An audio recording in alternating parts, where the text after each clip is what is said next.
I read a lot of good historical romances this year.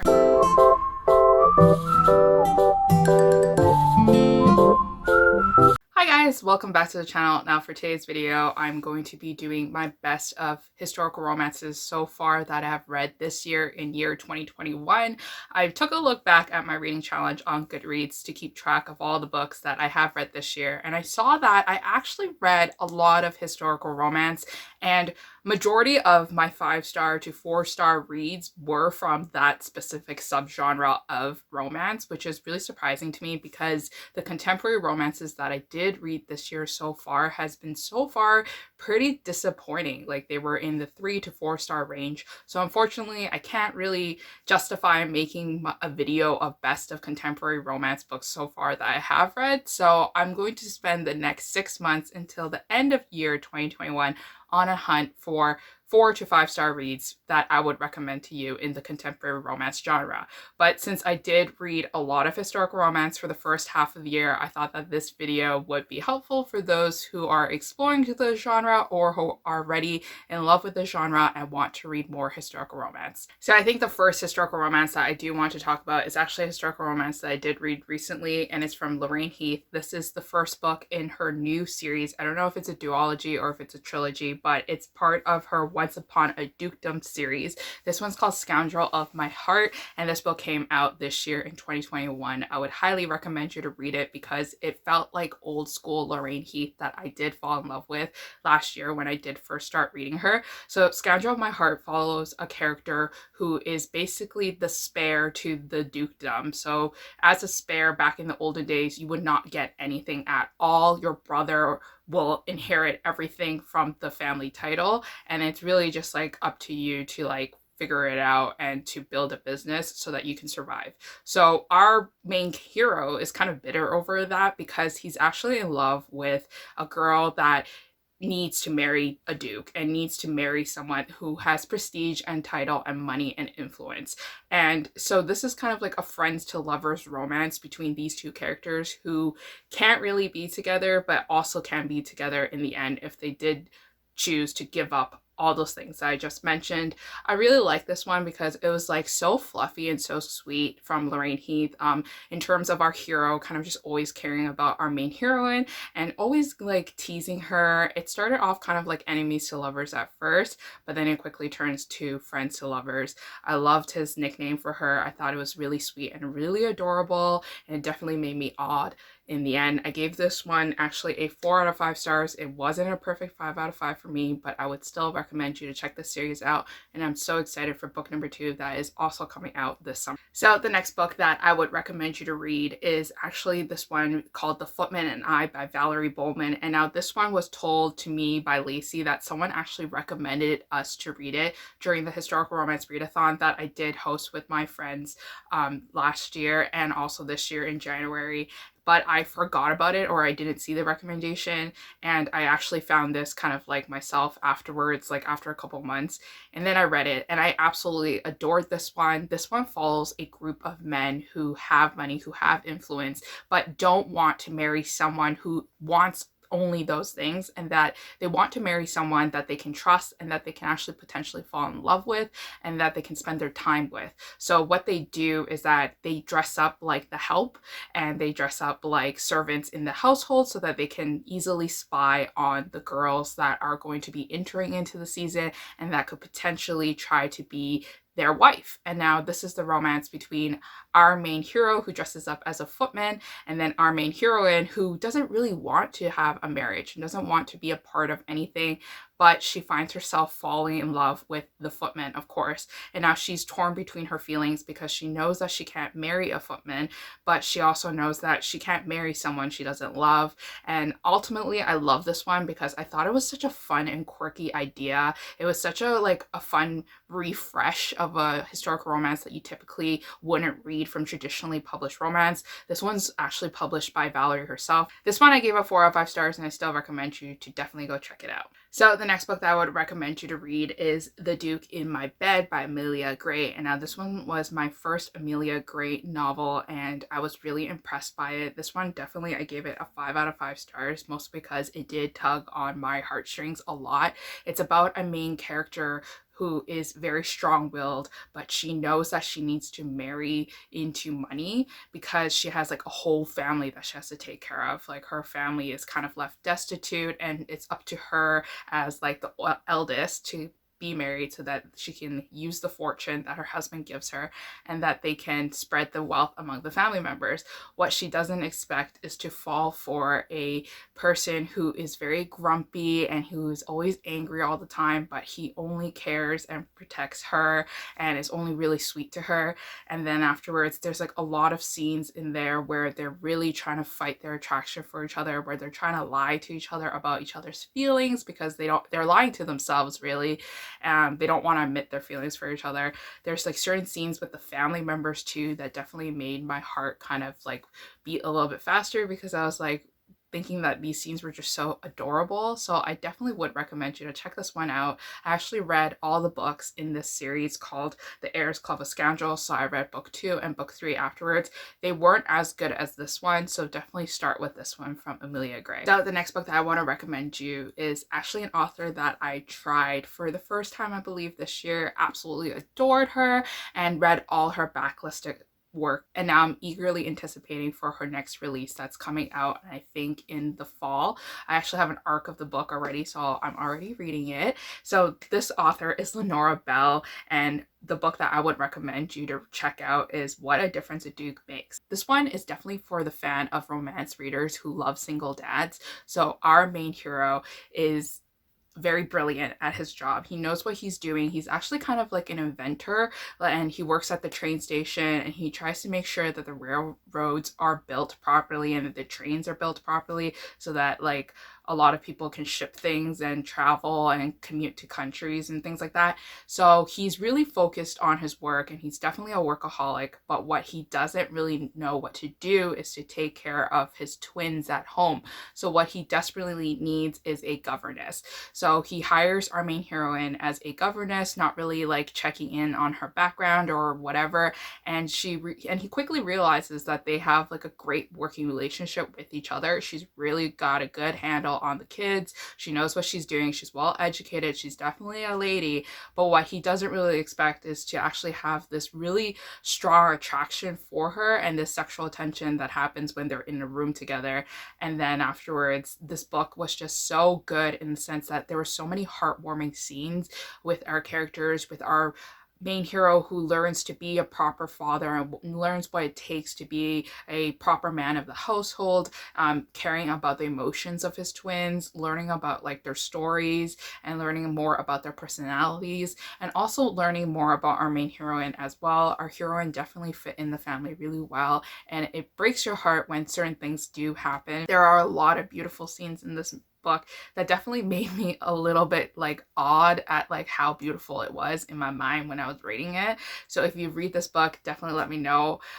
This one I gave it a 5 out of 5 stars. So the next book that I want to recommend you to read is actually another book from Lenora Bell. This one's called For the Duke's Eyes Only. This one is specific for fans who want to read about an older brother's best friend and the younger sister romance kind of thing. So basically our main heroine has had a crush on her older brother's best friend for the longest time, but then she realizes that he is a scoundrel, he's a jerk, he is a womanizer, and she wants nothing to do with him afterwards. So she grows up from her childhood crush and actually becomes this like really well-educated lady, and she is an archaeologist. She really takes care of artifacts, and she studies history like none other. She's really passionate about her work. But the thing is that back then, you know, women weren't respected for their studies. Women weren't respected for their knowledge that they hold. So that she wasn't invited to a lot of these gatherings that were very male dominated. So she actually dresses up as a male. She goes to one of these auctions and she actually bumps into her older brother's best friend, which is our hero. And our hero is trying to tell the world basically that he's only buying artifacts so that he can sell it for a higher price and that he can use that money for his like delicious activities such as gambling, drinking, and spending on women. So obviously our heroine doesn't appreciate it, and it's definitely like kind of like an enemies to lovers romance. But what the world doesn't know is that he actually has a secret, and it's like this facade that he's putting on to fool others, because he actually has plans that he needs to take care of, and it's like this thrilling action ride adventure, and he takes her along with him. And I absolutely love this book. I thought this one was super fun. It was definitely so cute. Like for the first 5 chapters where they were interacting with each other, where we got to know the characters, where we were first introduced to the characters, I just couldn't, I don't even know how to put it in words. It was just so adorable. It was definitely like, I knew from those chapters in that this one was going to be a 5-star read, and I was not disappointed. Now, if you guys are a fan of my historical romance videos, then, and also my guide videos to specific authors, then you probably already heard a majority of these books, and you already heard me raving about it. But you probably also know that I'm not really the biggest fan of Megan Frampton's novels. I found her novels to be good at some parts, but then ultimately like didn't make sense. Characters were just awful, and the plot lines were just boring or something like that. So basically the one book that I would recommend you to read is Lady Be Reckless. Now this one I gave it a 5 out of 5 stars. It's part of her Duke's Daughters series, and it's kind of like an older work for her. So I'm not sure if her newer works are better, but this one is about a series about basically one of the daughters of the Duke has brought shame to the whole family. And then now the remaining sisters want to marry into wealthy families with good titles so that they can save the reputation of the family. And our main heroine is aghast that her sister in the first book didn't marry like the Duke, and didn't want to like marry the ultimate prize, or our ultimate character in that book. So she decides to step up to the plate and try to seduce this Duke that the other sister kind of gave up on. And what she doesn't expect is that the Duke not care about her, and then the Duke actually asks her like, hey, is it okay if you like set my best friend up with a girl, because like, you know, I'm worried about him. And so she wants to do everything to impress this Duke. So she actually goes like, it's fine, like I can help him find someone. So she spends like the majority of the book, and the whole book basically, trying to find him a suitable girl. And what she doesn't expect is to actually fall in love with the Duke's best friend, who she is trying to set up a girl with. So I thought that this one was like really fun and really entertaining. I'm definitely like a sucker for like one of these like I wasn't supposed to fall for you but I did fall for you in the end novels. So definitely recommend you to check this book out, and to probably skip the other books in the Duke's Daughter series. I'm sure you can definitely still understand what's going on, because this book does kind of give you like kind of like a refresh and a rejog in some paragraphs here and there. So you can pick it out of the series. So the next book that I want to recommend you to read is also a new to me author that I discovered this year. This book is called His Scandalous Kiss by Sophie Barnes, and now this one is actually book 3 of her Secrets at Thorncliffe Manor series. This one actually has a scarred hero, so if you guys like heroes that are a little bit rough around the edges, that are a little bit damaged, then you'll definitely check this one out, because this one is our hero is actually a war veteran. He comes back, he's badly scarred, he doesn't feel like he's gonna be marrying anyone anytime soon. He pretty much gives up on all romance, and he feels really bad about himself because he used to be really good looking, and now he's kind of like a beast. And then our heroine is at a masquerade ball where he actually meets our hero, and he's like covered up with a mask, and she's covered up with a mask, so they don't know each other's identity. But what they do know is that they are strongly attracted to each other, and that they have a certain connection going on. Now this one was a tricky book for me, because at first when I started reading it, I thought I was like pretty good, and then it slowly dropped off a cliff a bit. I didn't really like the pacing that was going on. I didn't really like how our characters were separated because of other characters, and I thought it was a little bit weird. but the ending did save this book enough for me to bump it to a 4 out of 5 stars, and hopefully it will be the same for you if you do choose to pick up this kind of Beauty and the Beast retelling novel. Now, the next book that I want to recommend you to read is actually another Sophie Barnes novel. This is actually book 1 in the series that I just talked about, called Secrets of at Thorncliffe Manor. This one's called Lady Sarah's Sinful Desires, and I hardly read or see much of like friends to lovers historical romances, so when I do pick them up, I'm really intrigued by them because I just love how friendship develops. I don't know why, but like in contemporary romance, I get extremely bored when it's friends to lovers, but in historical romance, I'm eating it all up. But basically, this one follows our 2 main characters who share a residence with each other, and they're new neighbors to each other, and they bump into each other on this like field, and it starts off kind of like enemies to lovers because they both have really poor impressions of each other, but quickly turns into friends to lovers. Our hero does not want to marry anybody because he doesn't trust women because of something that happened in his past and he got scarred from it. And then our main heroine is actually running away from society because she got this like really bad reputation back in like Maine of London or something, and then her family has basically told her that she has to marry whoever they tell her to so that they can save her reputation and hopefully everything will be okay.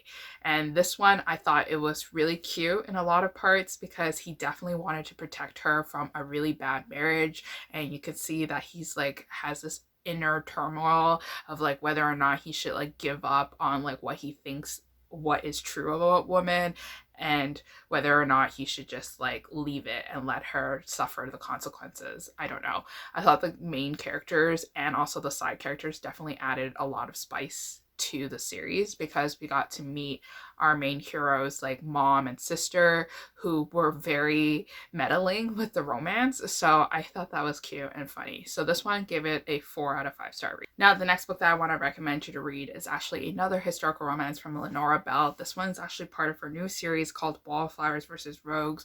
Book number 2 comes out in the fall. I have a copy of it already, but this one's the first one. Love is a Rogue is basically a romance between a very bookish heroine. She actually studies words and she actually writes words for dictionaries or something like that. Like she just like studies things like that, and so she's really brilliant, she's really smart. She definitely does not want to marry. She's at that age where she is working towards being like a spinster, and her family has pretty much given up on her, that she's not going to try to debut herself in balls and try to find a suitable man. So she locks herself away in her older brother's like kind of like castle, and then she is working on her book and she's studying, and then she looks outside her window and she sees these blue collared men kind of working on the landscape and working on the castle and rebuilding things. And suddenly he climbs through the window, invades her space in the library that she loves and adores, and suddenly she realizes that maybe her life doesn't have to be so lonely. And our hero is completely captivated by her beauty, regardless of what she says, because she is described to have like really bright orange hair, freckles, you know, things that aren't traditionally pretty back then. And he is absolutely smitten with her, and he would do anything to protect her and to also make her happy, including building bookshelves for her, including helping her stand up for herself and supporting her when she wants to raise her voice against her overbearing mother. I absolutely adored this book. This book also had great representation to it as well. Our main female heroine isn't traditionally pretty, not because she has orange hair or freckles, but because she actually was born with this condition where a little bit of her face, like one half of her face, is actually drooping a little bit. And it's like something that she was very insecure about growing up, and also still is, because a lot of suitors would be kind of discouraged because of her faces like that. And I don't know, it was just such a heartwarming read, definitely a good one. Gave it a 5 out of 5 stars. And I think the last read that I do want to talk about in this video is one of the Hathaway novels that I did read from Lisa Kleypas.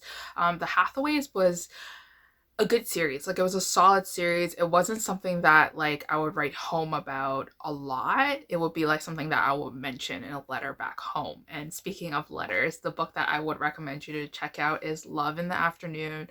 I thought that this one was such a fun romance between 2 opposite attracts characters. Basically, our main heroine is heartbroken that her best friend is kind of like ghosting this like soldier.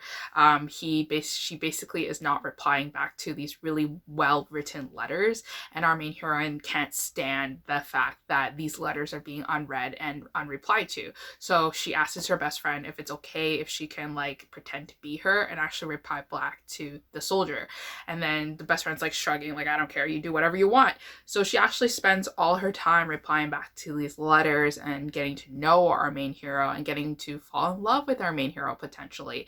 And that is what happens when our main hero comes into the picture, actually travels to where she is and wants to look for the intended, like the person that actually wrote these letters. And he quickly realizes that the person writing the letters isn't the girl in front of him. And he is annoyed and frustrated at her that our main hero has lied to her all this time. And it's kind of turns into like enemies to lovers for a bit. It's kind of different from what you imagine, because our main hero actually confesses that it's a lot easier for him to write a letter because he has more time to think about what he says instead of like talking to her in real life, because he doesn't have enough time to think about like the wit and the charm. I thought that was such a sweet, endearing insecurity that he had and that he admitted to. And then also our hero is also scarred from war and he suffers like PTSD, and he's definitely like a very damaged hero.